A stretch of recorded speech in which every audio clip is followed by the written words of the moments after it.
बोला कान काहे तुका कैला, गोकुला के छोड़े तू कहाँ गैला।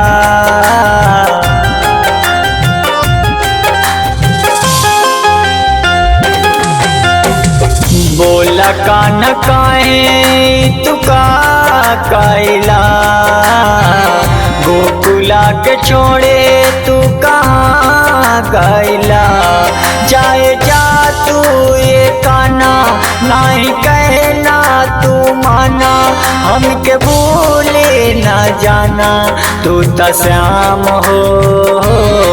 दे राधा के अपना तू नाम हो, दे राधा के अपना तू नाम हो।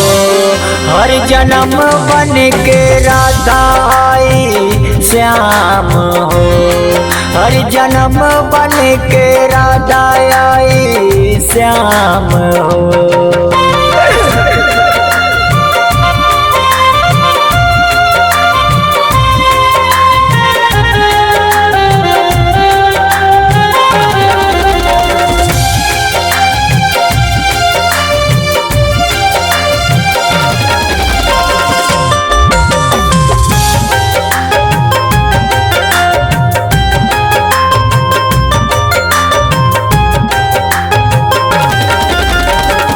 ग्वाल बाल संगे लेके हमके सतावेला, माटक के फोर काना माखन चुरावेला।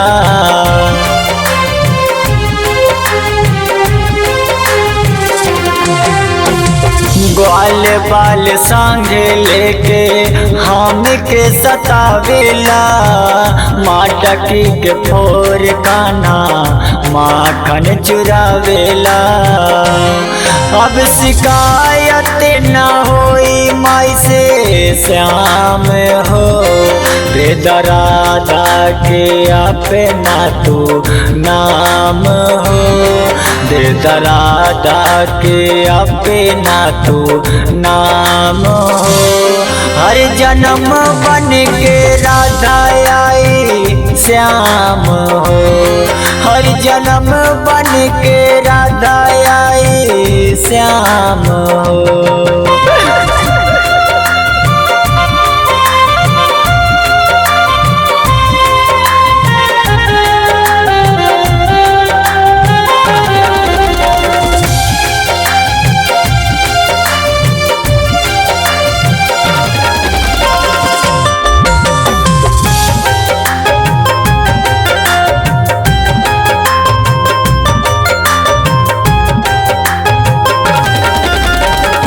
बचपन के प्रीत कान्हा कब न भुलैहा, मुरली के धुन कान्हा आप कब सुनाईहा।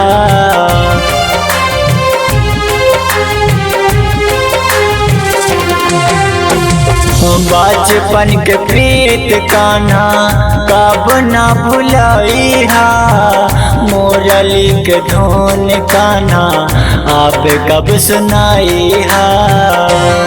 श्याम तोह के पुकारे यमुना धारे हो, दे राधा के अपना तू नाम हो, दे राधा के अपना तू नाम हो।